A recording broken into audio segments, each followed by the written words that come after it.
Podcarro Entrevista, um quadro do Podcarro, seu podcast automotivo de baixo orçamento, sempre com um convidado, trazendo as histórias do mundo automotivo. E no comando, eu, Rodrigo Tavares. Este é um produto do GPC. Olá e sejam todos muito bem-vindos e bem-vindas ao Podcarro. Eu sou o Rodrigo. E no programa de hoje, como você já pôde ouvir pela vinheta, se trata de mais um Podcarro Entrevista, o quadro do programa onde a gente sempre convida uma pessoa para contar a sua história, a sua interação com o mundo automotivo, seja ela em qualquer âmbito possível, seja ela na questão dos clássicos, dos modernos, de compra, venda e de todo o universo relacionado ao automóvel. Mas antes da gente começar a entrevista de hoje, os recados básicos do início de cada programa, que são os seguintes. Não se esqueça de seguir o Podcarro nas redes sociais, Twitter, Instagram, Facebook. A gente sempre avisa quando saem os programas novos no @podcarro, principalmente no Twitter, que é onde você acompanha os bastidores do GPC, que é o Grupo Podcarro de Comunicação. Então a gente sempre solta um teaser, a gente sempre deixa a sua opinião em foco, a gente sempre pergunta o que você quer ouvir, e hoje a gente vai falar de um tema muito interessante. E é uma coisa que eu tenho certeza que a gente ainda não mencionou no programa, mas eu acho que é de extrema importância. Porém, não se esquecendo de que você está ouvindo no YouTube, não se esqueça de deixar um curtir, comente, se inscreva, porque é muito importante. O YouTube tem o péssimo hábito de não avisar quando saem os programas novos. Então clique no ícone do sininho para você sempre saber quando houverem novas notificações. Se você acha que o seu tempo ouvindo o Podcarro é um tempo bem gasto, por favor, considere deixar uma doação no nosso Pix, que é podcarro@gmail.com, tá aqui na descrição, não tem como você perder. Quiser mandar um e-mail pra gente, é o mesmíssimo endereço, então, mais fácil que isso, somente 2 dias. Bom, galera, o tema da entrevista de hoje é uma questão que eu tô querendo trazer pro Podcarro há muito tempo, porque vocês sabem muito bem que não só de histórias e de interações do mundo automotivo que esse programa funciona. É óbvio que a gente precisa também falar dos bastidores. E é óbvio que quando a gente fala de bastidores, a gente está falando de como chegar no seu tão sonhado veículo novo, seja ele 0 km ou usado.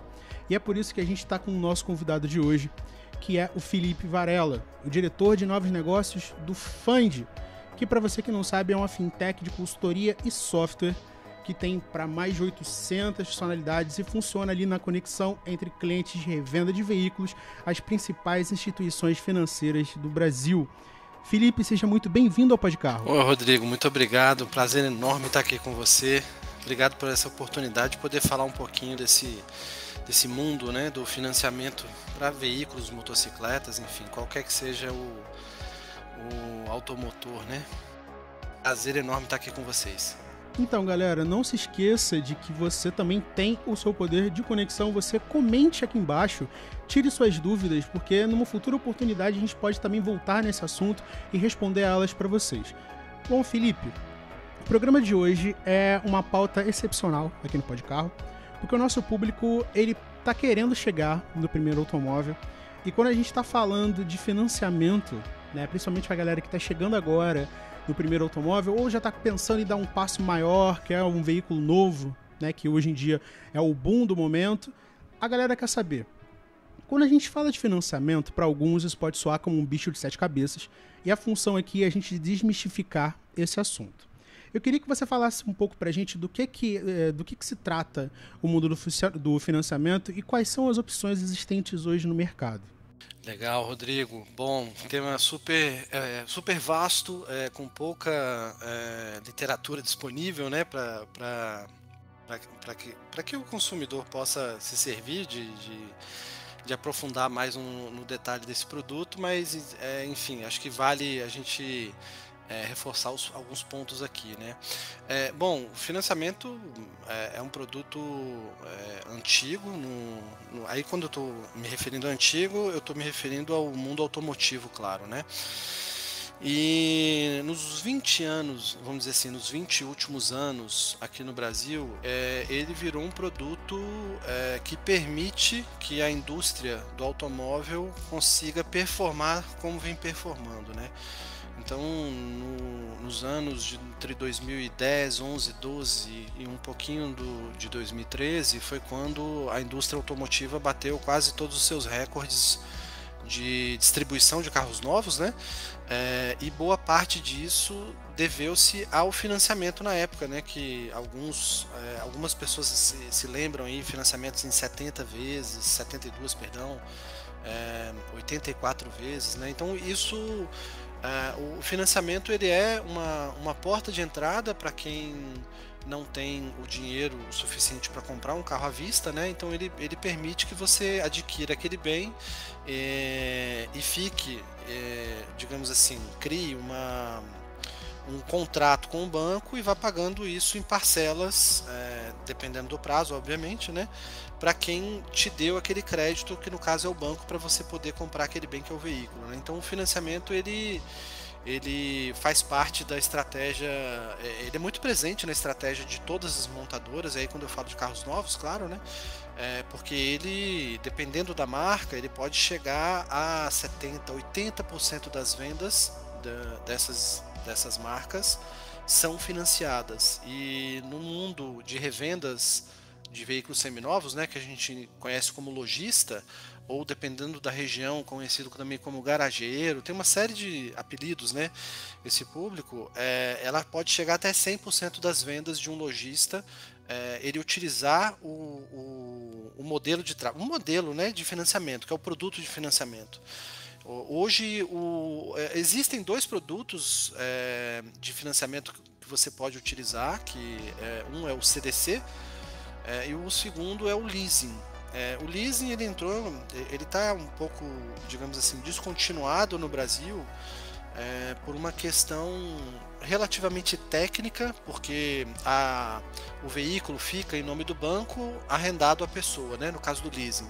E no caso do CDC é o inverso, o veículo está no nome da pessoa alienado ao banco, né? Então essa é a grande diferença entre leasing e CDC. O leasing está em nome do banco, o carro, e o cliente é o arrendatário, e no caso do CDC é o inverso, o carro está no nome da pessoa, né, do comprador, e está alienado ao banco, e tecnicamente isso gerava alguns problemas, né, no caso do leasing, para multas que, né, o consumidor fazia no veículo e ia para o banco, né, o banco ficava responsável pelas multas, e acabou que esse produto leasing ele tem sido descontinuado na linha do tempo, né? Aqui no Brasil ele não deixou de existir, mas ele é bem discreto hoje, proporcionalmente em relação ao CDC, né? Então o CDC é o carro-chefe no que se diz respeito a financiamento, né? Tanto automóvel, motocicleta, implementos e veículos pesados, né? Bom, esse é um pouquinho do que, né, do contexto, né, do que o financiamento representa hoje para esse nosso mercado. Beleza. Inclusive, trazendo um comentário aqui para o público de casa, a galera que está acostumada a acompanhar, por exemplo, conteúdos automotivos fora do Brasil, por exemplo, nos Estados Unidos e Europa, fala-se ainda muito em leasing, né, lá para a questão de Estados Unidos e Europa, e eu particularmente não sabia que esse contexto no Brasil havia sido, quer dizer, está sendo descontinuado, porém, não é difícil imaginar, porque existe muito também a questão, não digo nem da inadimplência, né? Porque isso é um problema que pode existir no mundo do financiamento, mas no fato de que o banco passa a ser o responsável por quaisquer infrações de trânsito cometidas pelo contratante, correto? Exatamente. Casos de atropelamento, né, coisas mais sérias, né? Ou seja, o proprietário daquele bem, que é o carro, ele é arrolado naquela condição acontecida, né? Então, esse foi um dos motivos pelo qual os bancos resolveram descontinuar, visto que a diferença entre taxa ela ficou relativamente próxima, né, por conta dos custos de aquisição do dinheiro, que aí tem a ver com taxa Selic, né, que é aquela taxa que o Banco Central de vez em quando solta a cada 2, 3, a cada X meses, solta através do Copom. Então as taxas de CDC e de leasing ficaram próximas, e aí acabou que o mercado entendeu que, já que as taxas são muito parecidas, por que não utilizar um produto, né, um pouco menos complexo, vamos dizer assim, né, no seu pós-venda, né? E por isso ele acabou se descontinuando, assim, diminuindo, né, gradativamente na linha do tempo. Mas aqui no Brasil, a gente adotou um comportamento, e aí pegando um gancho nisso que você falou sobre o leasing nos Estados Unidos, né? Lá eles têm uma nomenclatura para o leasing que eles chamam de leasing operacional, né? Que é um produto que você paga uma parcela X durante um prazo de contrato e no final desse contrato você tem uma opção de poder comprar aquele bem, né, com um valor residual. E aí, o que aconteceu? Como o leasing, no nosso caso aqui, ele foi descontinuado, o mercado brasileiro tentou adotar um produto parecido, um produto que tivesse um comportamento parecido com o do leasing, que é o que algumas montadoras fizeram com um produto chamado Recompra Garantida, que é o cliente faz um financiamento com parcelas menores durante o prazo, né? Vamos supor aqui 24 vezes, que é um financiamento. Então eu teria 23 parcelas super pequenas e a 24ª seria um balão de 40% do valor do veículo. Então esse é um hábito que as montadoras estão adotando nos últimos 4 ou 5 anos com frequência, que ele gerou um comportamento muito parecido com o do leasing. Então aí que de fato fez com que o leasing fosse cada vez mais descontinuado, né? Visto que esse produto chamado Recompra Garantida, que cada marca tem o seu apelido, né? Enfim, independente da marca, mas isso é um produto em larga escala, que você paga parcelas pequenininhas durante a vigência do contrato, e a última parcela é uma parcela um pouco mais pesada, que varia, né, entre 30%, 40% e 50% do bem. E aí o que acontece? Esse concessionário faz a recompra do veículo, ou você mesmo pode comprar o seu carro. Então acaba que o comportamento do produto se inspira, vamos dizer assim, no leasing operacional, que é muito difundido, né, no mercado norte-americano.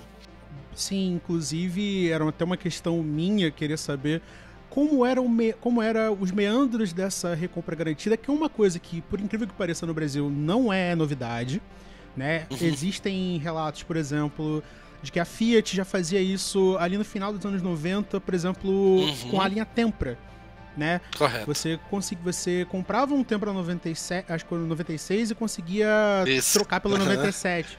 Então, isso mesmo. É uma coisa que tá ali permeando no contexto não só do público, mas também do concessionário, né? Então, a galera comenta muito hoje, né? Ah, não, a Honda faz muito isso, a Volkswagen também, mas eu imagino que no caso da Volkswagen já tem a intermediação do banco deles, né? Que é o próprio banco Volkswagen. Porque nesse caso, é uma característica, vamos dizer assim, específica desse produto da recompra, é que existe um contrato, né, uma relação comercial entre a montadora e o concessionário, que quem de fato vai comprar o carro é o concessionário e não a montadora. Então, existia isso antes, sim, no final dos anos 90, isso foi muito, inclusive a reboque do próprio leasing, né? Porque na época você substituía, fazia uma substituição de garantia e trocava o Tempra 96 pelo 97, né? E acabava continuando pagando o contrato de financiamento. E acabou que esse produto, né, vamos dizer assim, desses 5 anos para cá, ele foi adotado com força por conta dessa característica de gerar vamos colocar assim dessa forma, como se fosse um compromisso de eu comprei um veículo naquela marca X, daqui 24 meses eu vou procurar aquele concessionário que eu comprei o carro, porque lá eu tenho em tese já um compromisso de recompra do meu veículo. Então isso ajuda naturalmente nessa relação, né, nessa régua de relacionamento entre o cliente e o concessionário que vendeu o carro, e também ajuda a reabastecer o concessionário na compra de veículos usados, no caso da troca, né, que ele acaba, né, vendendo um novo para você daqui 24 meses e comprando o teu usado. Então isso torna o ciclo virtuoso nesse sentido, né? Por isso as montadoras estão cada vez mais ferozes nesse produto de recompra garantida. Inclusive é uma coisa que a questão de bastidores, né? A gente estava discutindo isso nos bastidores do programa semana passada, que isso também trabalha na questão da fidelização do cliente, né? Porque você consegue manter ali a estrutura operacional do concessionário e por si só da marca, mas também cria ali um invólucro de confiança, tanto do concessionário com o cliente, ou seja, ajuda ali na dispersão quer dizer, uma possível dispersão de um cliente para uma outra concessionária. Não, ele fica ali naquele ciclo porque ele está conseguindo ter uma boa resposta, ele tem uma recompra, ele tem um bom serviço, né? Então tudo aquilo ali fica orbitando ao redor de um bom relacionamento entre a marca, o concessionário e o cliente. Bom, isso vai cada vez mais, só complementando, né? Isso vai cada vez mais de encontro com uma métrica que ela é muito divulgada hoje, que é o CAC, né? Que é o custo de aquisição do cliente. Num caso como um produto desse, o recompra, o CAC, né? O custo de aquisição do cliente, ele praticamente não existe. Porque eu já estou me comprometendo a voltar ao concessionário daqui 2 anos. Exatamente. Então você tem toda ali uma estrutura que contribui, né, que colabora para manter esse bom relacionamento entre as 3 partes. Bom, eu ia entrar na questão de perguntar sobre o consórcio agora, né, porque obviamente é uma questão que orbita ali ao redor do financiamento e é uma coisa que ainda está muito em voga, né? Falava-se muito isso nos anos 90, mas hoje ainda é uma coisa mais... ainda existe, né? Mas eu quero entrar logo numa questão que particularmente muito me interessa. Eu quero que você nos conte, não só para mim, mas também para o público de casa, do que você está vindo hoje representando o diretor de novos negócios do Fund, né? Correto. Eu quero que você conte para nós do que consiste o Fund e quais são as suas atribuições, como ele funciona. Legal. O Fund, ele é um produto que nasceu inspirado num processo, que esse processo é um processo norte-americano, tá? Ele nasceu na década de 40, 50, na rede Chevrolet, nos Estados Unidos. Esse processo, ele tem uma sigla, né? F, a letra E comercial e a letra I.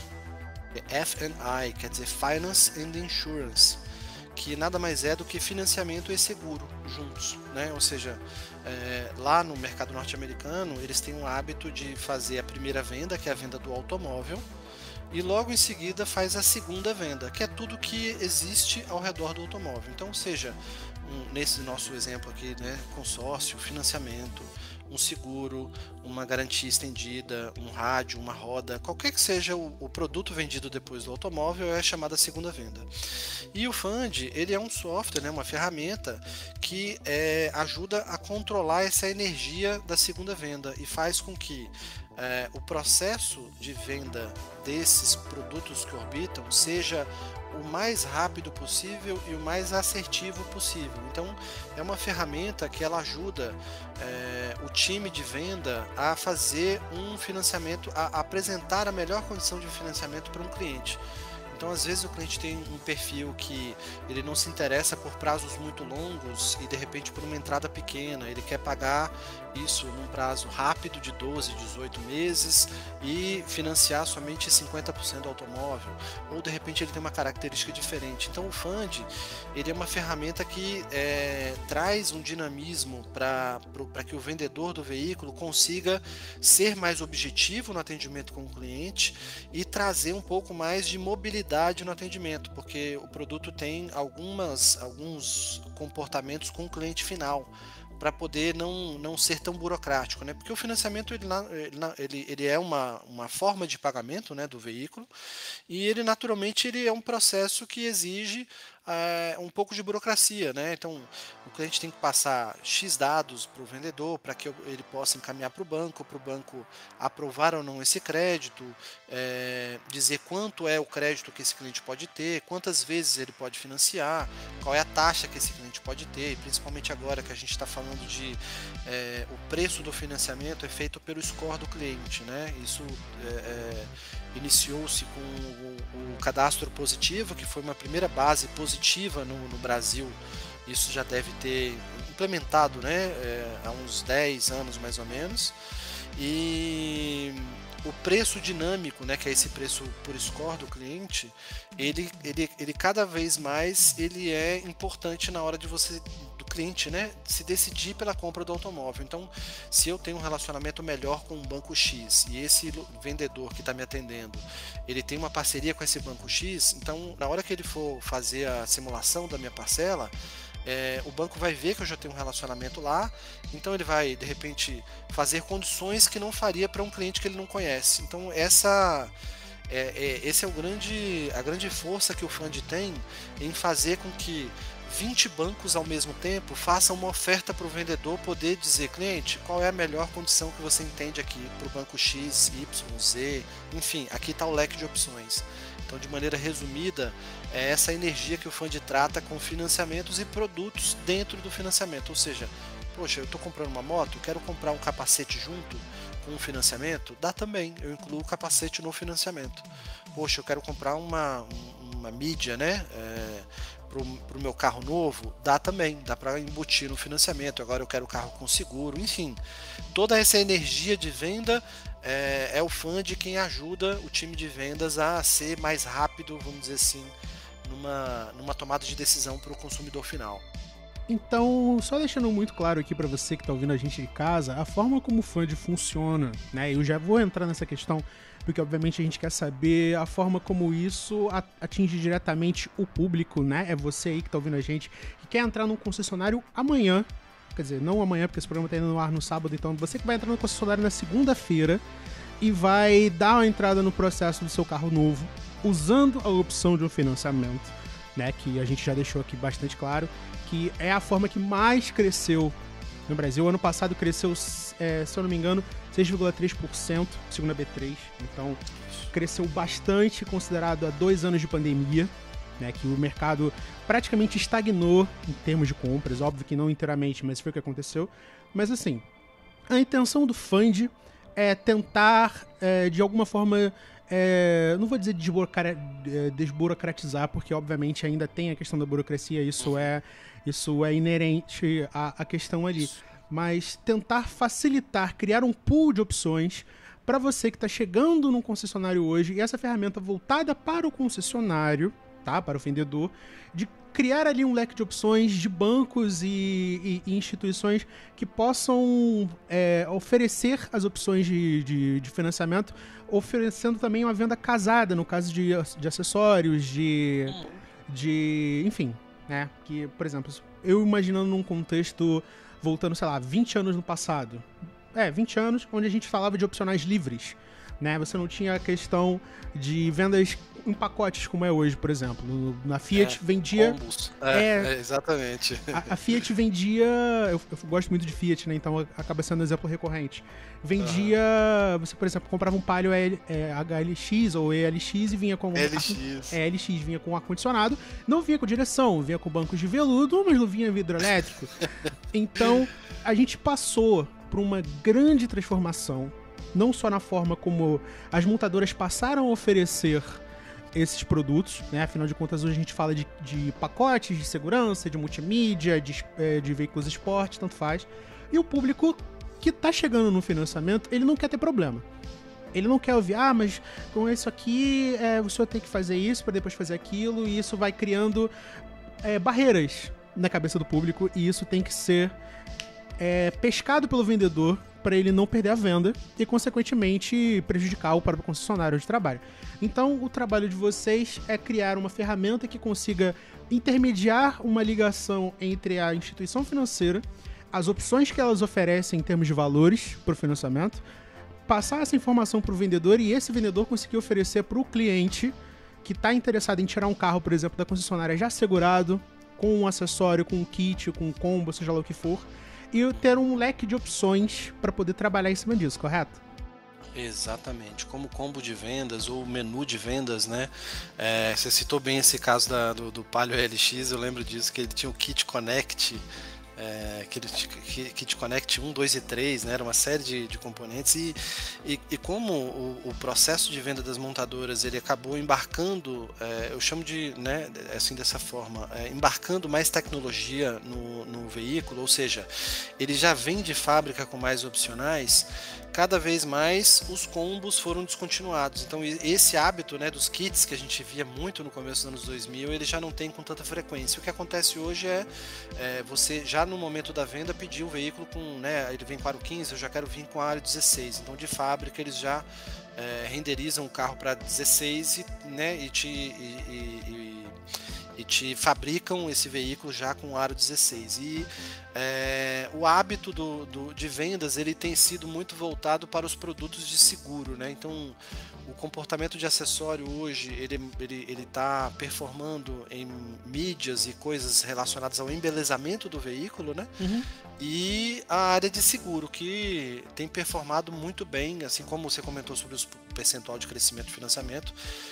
O financiamento tem batido recorde atrás de recorde durante a pandemia, né? Que era uma coisa impensada, né? Se considerando todo o cenário, a gente viu de fato que isso representou uma mudança completa de comportamento do consumidor, né? Porque a gente não imaginava que os financiamentos iriam bater recorde em cima de recorde, né? Cada mês estava batendo o recorde do mês anterior e tem sido assim durante a pandemia. Exatamente.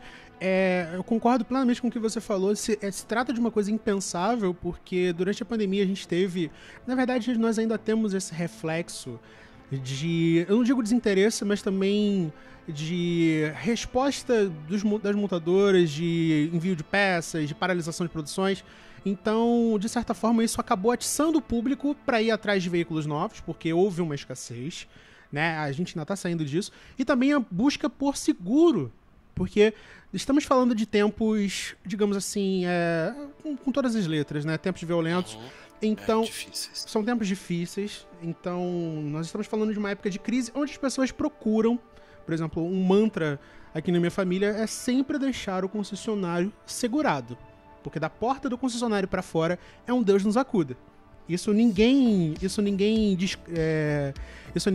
descarta. Desconsidera, exatamente. Desconsidera isso mais de jeito nenhum. Né? Porque vivemos tempos de exceção, né? Então é complicado e é muito seguro pro comprador já ter uma opção na mesa do vendedor de que ele pode deixar a loja com um seguro que tenha a franquia que ele caiba, que tenha como é que eu posso dizer? A cobertura, né? A cobertura, correta. Exatamente.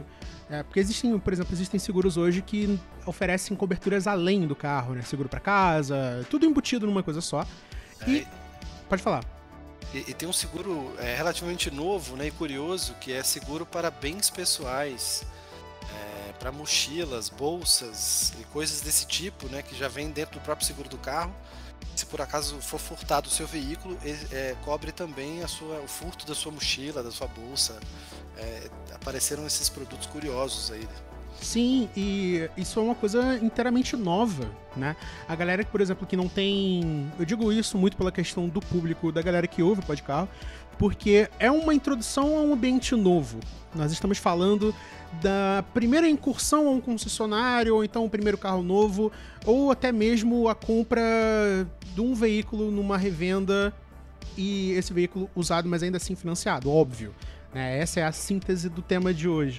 Mas é muito bom saber que existe um instrumento, né, no caso que vocês oferecem, o software, que consiga descomplicar o contato entre as instituições, o concessionário e por si só o cliente. Inclusive, isso já meio que já queria englobar essa pergunta, né, dentro dessa solução, de que maneira isso facilita a comunicação loja-comprador, né, porque obviamente o produto é voltado para um contexto mercadológico, mas obviamente o impacto é no consumidor final. Então, de que maneira o vendedor consegue trabalhar melhor a questão da relação com o cliente por causa do software? Então, o produto, o Fund, ele tem uma característica peculiar, porque o nosso usuário, vamos dizer assim, ele é o vendedor, mas naturalmente quem é o beneficiado dessa ferramenta é o consumidor final, né? Em N pontos de contato no momento da venda. Então hoje a gente tem um relacionamento, vamos dizer assim, de trabalho, né? Através do momento em que o cliente senta numa loja e vai atrás de um financiamento. Então esse é um primeiro contato. Um segundo contato é quando, por exemplo, o vendedor atende pelo telefone o cliente. Eu estou interessado num Fiat tal aí, vamos pegar o teu exemplo aí do Fiat Palio aí. Estou interessado no Fiat Palio e tal. Como é que fica as parcelas? Quanto fica essa parcela para mim? Então o vendedor atende isso de maneira mais ágil, mais rápida, e também permite que o vendedor, por exemplo, possa enviar um link pelos sistemas de mensagem para o cliente, um link para que o cliente possa preencher a sua ficha de financiamento, sem que necessariamente haja aquela coisa chata de parar, né? Você ficar 40 minutos falando onde eu moro, onde eu trabalho, nome do pai, da mãe. Então, esse ganho de tempo nesse sentido, e também num terceiro, que é onde a gente está imaginando que 2023, 2024 e 2025 seja um novo canal de venda. Eu não digo que vai substituir, é óbvio que não vai substituir a presença do cliente no showroom, mas um canal alternativo de venda, que é a compra pelo site do próprio concessionário de um automóvel. E é para onde o Fund está começando a fazer os seus trabalhos lá também. Ou seja, o cliente vai poder navegar no site de um concessionário, isso já está em piloto em alguns concessionários. Ele vai poder navegar num veículo, ele gostou desse veículo, ele já vai poder fazer simulação de parcela de financiamento para aquele banco XYZ, e depois ele vai conseguir aprovar o seu financiamento, sem que necessariamente ele precise falar com o vendedor. Então o Fund está naturalmente migrando para atender o concessionário na distribuição do veículo. Naturalmente quem é o beneficiado, né, naturalmente todos nós giramos em torno do consumidor final, mas o consumidor final vai poder fazer uso desse autosserviço. Voltando, o ponto sobre essa terceira faixa que eu comentei é fazer com que o consumidor final possa navegar no site do concessionário, e durante essa navegação no site do concessionário ele possa fazer uso de duas grandes forças que o Fund pode oferecer. O primeiro é simular uma parcela de financiamento. Poxa, quanto custa comprar aquele carro? Vai custar 36 de X reais. E eu posso aprovar esse crédito aqui agora? Então, esses dois pontos, o Fund vai conseguir permitir que o consumidor final faça isso no site do concessionário, da revenda, e para o ano que vem ele vai conseguir formalizar um contrato de financiamento. Ou seja, eu consumidor final, vou conseguir me autosservir do processo de financiamento sem que necessariamente eu tenha que ir ao showroom ou falar com o vendedor. A gente vai poder autosservir o consumidor dentro da casa dele através do website de um concessionário. Isso, assim, não vou nem dizer teoricamente, isso é uma evolução considerável, porque realmente é uma burocracia, é um momento exaustivo você ter que passar um tempo no telefone dando determinados detalhes, ou até mesmo fazendo isso num concessionário, né? Porque tem a galera que já chega, não, eu vou lá hoje, vou sair de lá com o carro hoje, aí eu preciso ficar no telefone e dar detalhes e ver o banco, e todo mundo sabe que o sistema bancário no Brasil é extremamente moroso. Então isso é de grande adianto para o público poder fazer isso no conforto de casa, né?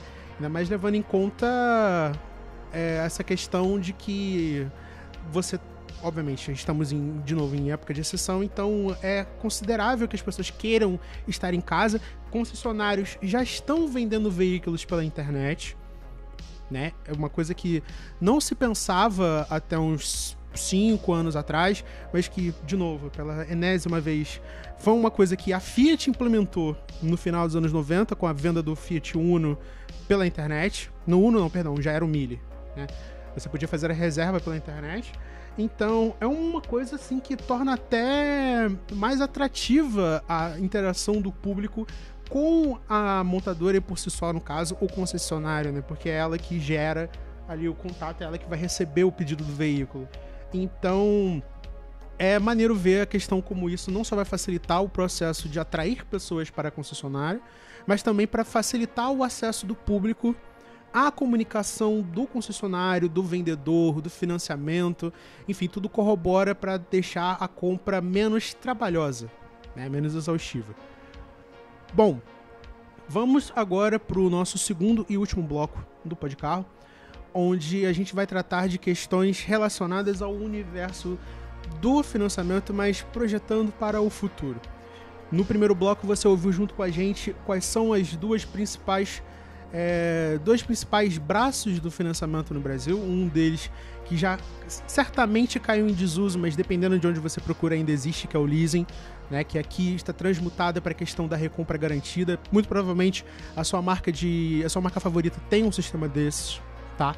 E também o CDC, que, se eu não me engano, deixa eu só conferir a sigla para não passar informação errada para o público, porque esse é o dever do jornalismo, o crédito direto ao consumidor, né?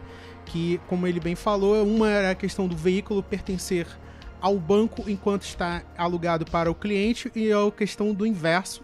E a gente vê por A mais B que hoje em dia é impensável o banco ser responsabilizado por quaisquer problemas durante a propriedade do veículo pelo contratante, né? Então, questões de multas, de acidentes, enfim, é uma coisa hoje impensável.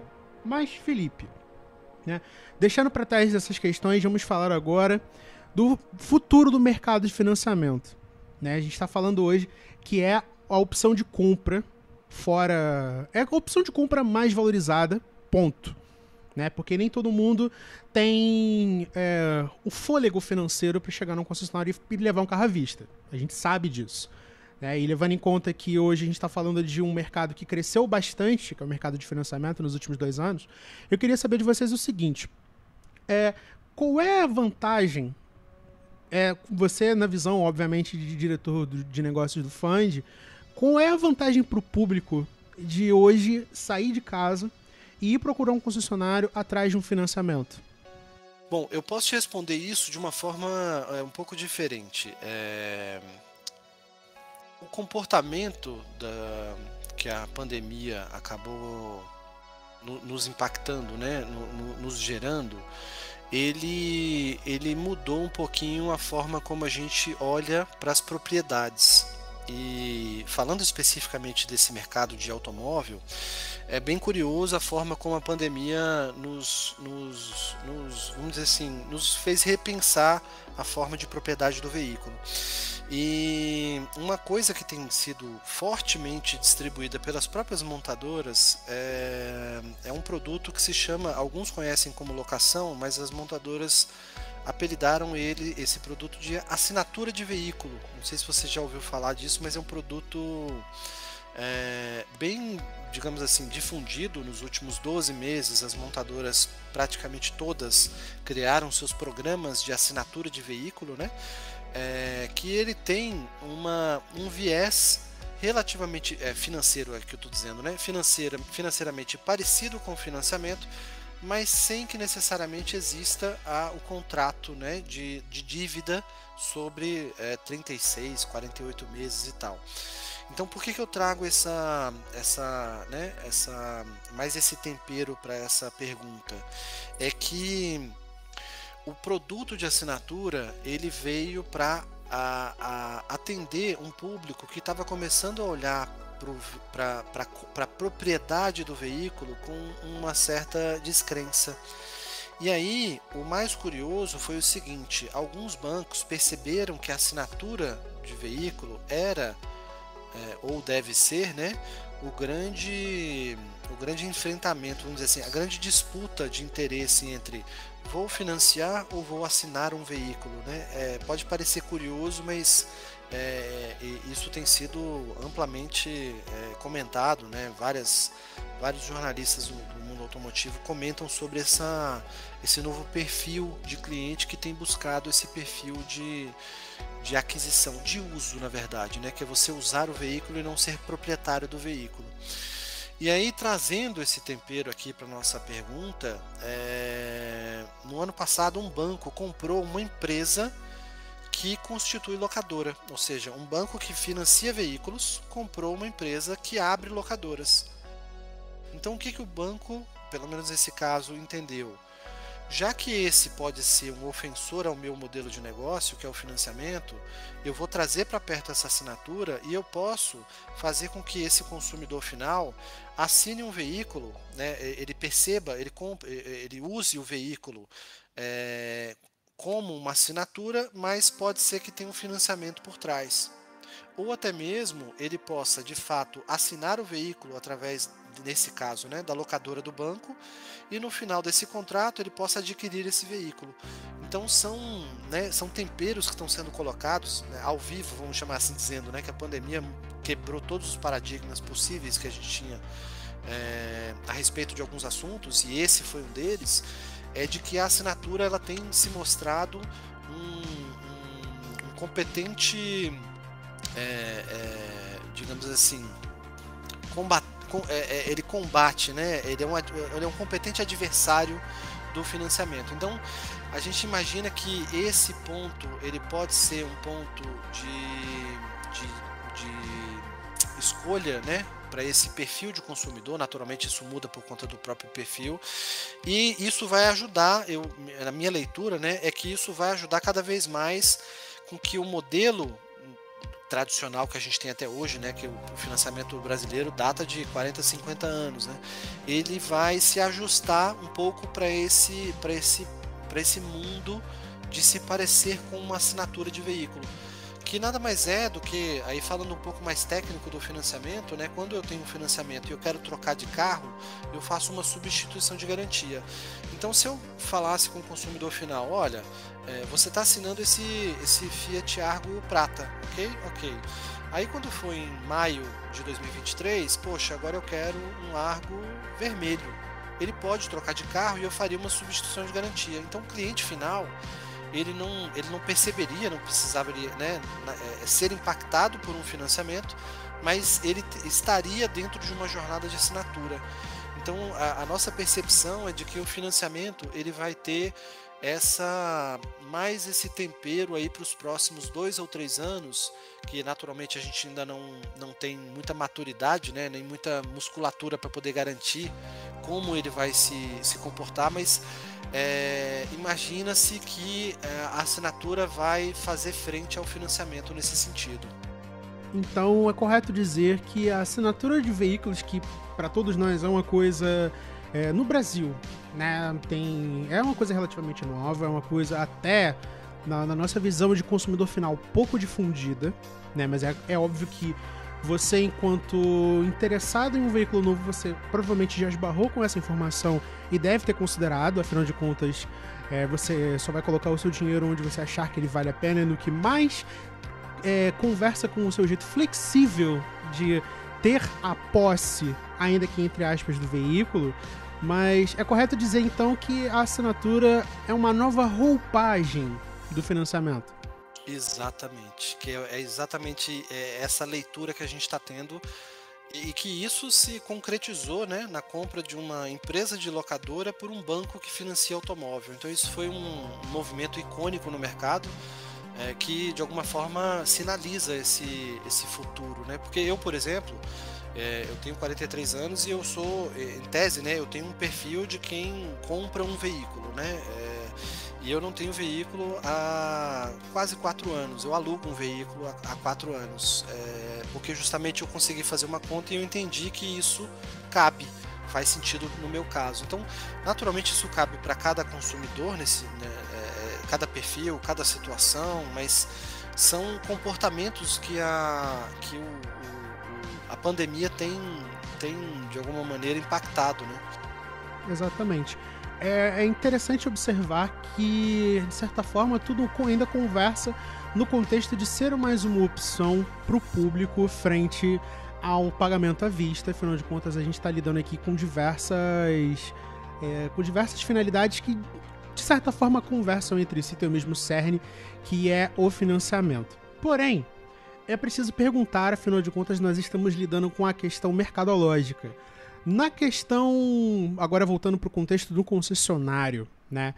Essa projeção de que você vai ter agora essa nova modalidade de assinatura E a forma como isso vai impactar os financiamentos, isso pode gerar, assim, na visão de vocês, obviamente, que tipo de impacto isso pode gerar no concessionário? Ele pode gerar alguns impactos de negócio, mas ele vai trazer uma régua de relacionamento um pouco mais presente entre o consumidor e esse concessionário, né? Porque nesses produtos de assinatura, a montadora utiliza o concessionário, né? Então, ou seja, a montadora nunca atende o consumidor final, é sempre o concessionário quem atende.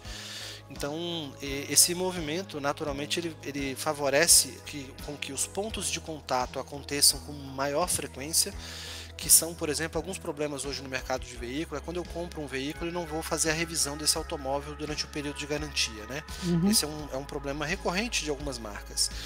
No caso de um produto como esse assinatura, eu faria uma recorrência muito maior de retorno ao concessionário, porque eu estou usando um veículo, não sou o proprietário do automóvel, né? Então, esse é um ponto ainda, vamos dizer assim, sendo descoberto nesse sentido, né, dos benefícios, mas financeiramente, para os dois lados, tanto para o concessionário quanto para o consumidor, ele traz benefícios diretos, financeiros, e também nessa régua de relacionamento entre eles, né? Porque o ponto importante é que quanto mais relação eu tenho com a marca, e isso é histórico, né? N pesquisas aí já descrevem, discorrem sobre isso, menos oportunidades eu tenho de sair dela. Então a troca pelo mix, né, que a gente chama de mix, ou seja, eu troco um Argo pelo Argo durante 3 ou 4 vezes, isso fica cada vez mais forte.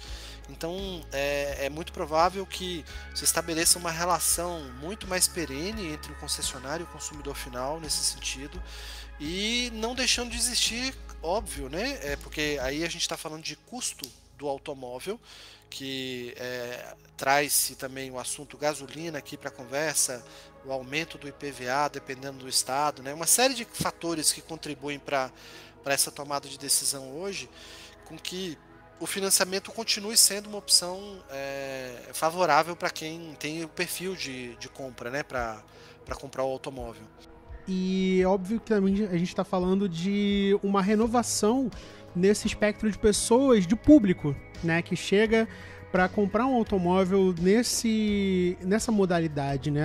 A assinatura, ela tende a ser uma procura mais feita pelo público mais jovem, a pessoa que quer fugir do meio tradicional, né, de todas as formas. Inclusive já abro até o espectro para a gente falar sobre o consórcio, né, que é uma coisa que continua existindo, mas a assinatura, ela tende a ser um respiro, digamos assim, na maneira como o mercado lida com a propriedade, a, abre aspas, compra de um automóvel, né?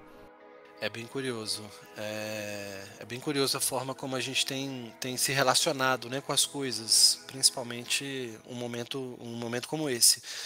E as montadoras, elas têm feito esses movimentos de poder ajudar os concessionários, né, porque essa é a proposta da distribuição de um veículo, é o fazer com que esse concessionário tenha cada vez mais presença da marca perante aquele consumidor daquela marca, né? Então isso fortalece a relação. Exatamente. Inclusive, antes de eu perguntar a pergunta de $1 milhão, né? A maneira como o Fund lida, né? Da questão geral sobre o público, não só a questão do consumidor final, mas a questão do relacionamento entre a instituição e o concessionário. Eu preciso saber de você e da sua expertise enquanto representante desse mercado, né, dessa análise de financiamentos e por aí vai. Você acha, na sua opinião, você considera que o consórcio ainda vale a pena no Brasil? O consórcio, ele tem um público específico, né? Ele naturalmente tem uma abordagem ainda muito forte para aqueles consumidores que não querem ter o bem no momento.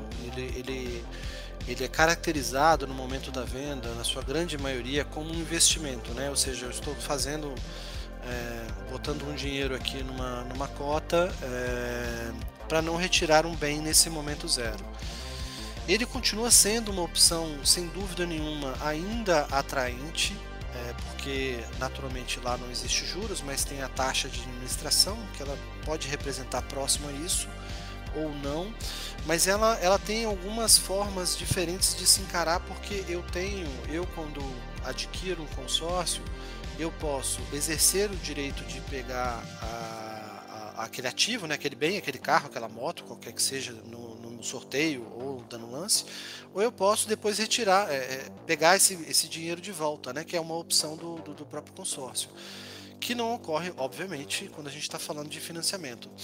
E são condições naturalmente diferentes e com públicos diferentes, né? Porque quem está buscando financiamento e não considera um consórcio é porque ele tem como objetivo, vamos dizer assim, resolver uma dor que é andar de automóvel naquele momento zero, né? No momento zero ele já quer andar de automóvel. No caso de um consórcio, já é a pessoa que tem um perfil, né, de ok, aguento esperar mais X meses, daqui 6 meses eu dou um lance e não tem problema, eu não estou com tanta pressa para ter aquilo. Então ele se diverge assim nesses perfis, né? Mas é um produto sem dúvida nenhuma que ainda vale a pena, é um produto muita gente ainda entende como sendo tupiniquim, mas aqui ao lado, nos nossos hermanos, é um produto que também é praticado lá, um pouco diferente, mas com esse mesmo conceito, né, de eu pagar por alguma coisa que eu não vou retirar nesse momento zero, mas é um produto que cada vez mais alguns perfis têm adquirido isso, né? Então tem uma marca, esse caso é super interessante. Tem uma marca de motocicleta, a líder aqui no Brasil de motocicletas, ela tem o consórcio dela, o consórcio próprio dela.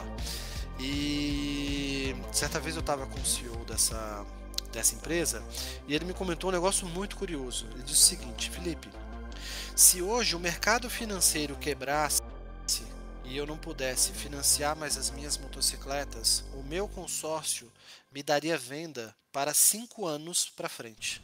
Meu Deus. Tamanha é a quantidade de pessoas que estão dentro das cotas. Eu achei isso assustador. E de fato porque é uma coisa que, óbvio, quando a gente fala de consórcio na cabeça do consumidor comum, a gente está falando de um como é que eu posso dizer? De um instrumento de compra bastante antigo, bastante consolidado no Brasil, né? A gente tem aí grandes histórias de os nossos pais, avós, que nos anos 70, 80 já lidavam com essa questão, e era sempre um fator de renovação em muitas frotas familiares e tal. Então, de se pensar numa coisa que, se, por exemplo, um mercado financeiro quebrar, você ainda ter 5 anos de lastro de venda é muito... É muito forte. É muito, né? É um negócio impensável, digamos assim, mas enfim. É mais uma daquelas histórias no programa que se não fosse a fonte contando, o público não acreditaria. Mas enfim. Respondida essa questão, vamos para a pergunta que encerra o programa, tá? Justamente para a gente poder amarrar toda essa apresentação, essa entrevista de hoje. De que maneira o Fund vai, obviamente, já pensando em projeção, já pensando que vocês querem ir para novos mercados, né? Para novas fatias de veículos, né? Motos, veículos pesados. De que maneira vocês pretendem favorecer os dois públicos, tanto o lojista quanto o consumidor final? Bom, como é que a gente imagina que o Fund pode contribuir para esses dois públicos? Aí eu vou trazer novamente a frase, não sendo repetitivo, mas a pandemia nos provocou em revisitar os objetivos que a gente tinha para gerar mais valor, né, para aquele nosso mercado. E aí com isso, esse novo olhar sobre os nossos objetivos nos trouxeram para uma geração de força muito mais presente no autosserviço que o consumidor final pode fazer junto a um concessionário, a um lojista de seminovos. E aí com isso, eu te comentei agora há pouco, né, das duas coisas que a gente já está fazendo, né, já está em produção com alguns clientes que a gente já está fazendo, e essa terceira que a gente imagina que agora no final de 22, começo de 23, a gente já consiga de fato colocar no mercado, que é o cliente de casa se autosserve de uma compra de um veículo financiado, de uma moto, enfim, não importa, sem que necessariamente ele tenha que falar com o vendedor, né? Essa é o nosso grande objetivo, né, que a gente tem buscado e está cada vez mais próximo disso acontecer. A gente hoje já precifica um financiamento e já aprova, e o próximo passo é de fato já pagar o contrato, né? Já finalizar aquela relação comercial falando de financiamento. Então esse vértice, né, que é esse objetivo de autosservir não só o time de vendas de um concessionário, mas também o consumidor final, eu acho que é o grande goal que a gente vai conseguir fazer como resultado de um paradigma que foi quebrado durante a pandemia. Eu acho que essa é o grande goal que a gente vai conseguir fazer, que é ajudar não só a um time de vendas poder performar melhor nas vendas, né? O time de vendedores performar melhor vendendo o veículo, ou seja, já chegando com o financiamento já aprovado, já pronto para ser pago, e do outro lado o consumidor final, que necessariamente ele pode se servir sozinho de uma compra, sem que necessariamente ele precise envolver um vendedor.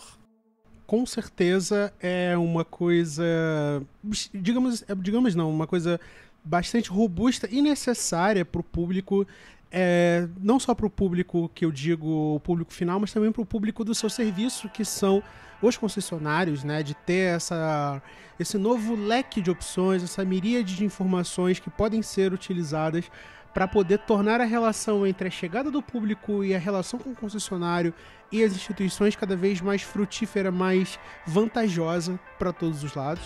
E é justamente por isso que tudo isso corrobora para ter uma nova visão sobre compra e venda de automóveis. Então, Felipe Varela, diretor de novos negócios do Fand, seja bem-vindo para voltar ao Pode Carro no Futuro. Obrigado pela sua presença.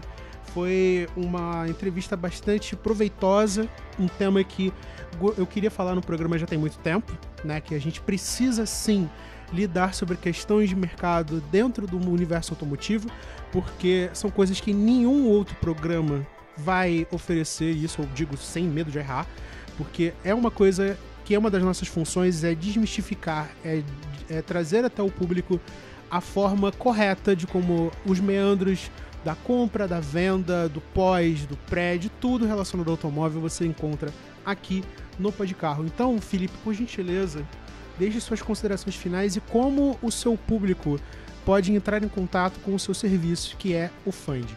Legal. Poxa, Rodrigo, tô sem palavras aqui para agradecer a oportunidade de falar com você, falar com o seu público, explicar um pouquinho de maneira não técnica, né, esse mundo do financiamento, que é uma energia gigantesca. É sempre bom poder falar um pouquinho disso e também explicar, né, que a indústria do automóvel ela é um monstro com, sei lá, 1000 tentáculos, né? E a gente está falando de um pedacinho que é a última milha, que é a venda, né? Eu tô lá no finalzinho da vida de um automóvel, que é quando ele de fato vai para a casa do consumidor, né? Então o universo do mundo automotivo ele é gigantesco e a gente está contribuindo aqui para que esse mundo, né, do automóvel esteja cada vez mais presente, né, na vida do brasileiro, que o automóvel é um bem, né? É um desejo do brasileiro e a gente consegue ajudar nisso. Bom, e para entrar em contato com a gente pelas redes sociais, né? @fandoficial e pelo nosso site, que é www.fand.com.br. Lembrando que Fand é F-A-N de navio, D-I. E muito obrigado mais uma vez, Rodrigo, pelo convite. Imagina, inclusive eu vou deixar o website do Fand aqui na descrição para você poder ter um acesso mais tranquilo a esse produto, também as redes sociais deles, como já foi dito. Então, muito obrigado pela sua presença e pela sua paciência em mais um Pode Carro Entrevista. E não se preocupe, sábado que vem estaremos de volta com a sua revista eletrônica automotiva semanal, sempre às 11h30 da manhã. Um forte abraço e até semana que vem com mais um Pode Carro. Tchau, tchau. Você acabou de ouvir Pode Carro Entrevista, um quadro do Podcarro, seu podcast automotivo de baixo orçamento. Não se esqueça de seguir o programa nas redes sociais, no @podcarro. Voltaremos no sábado que vem, às 11h30 da manhã.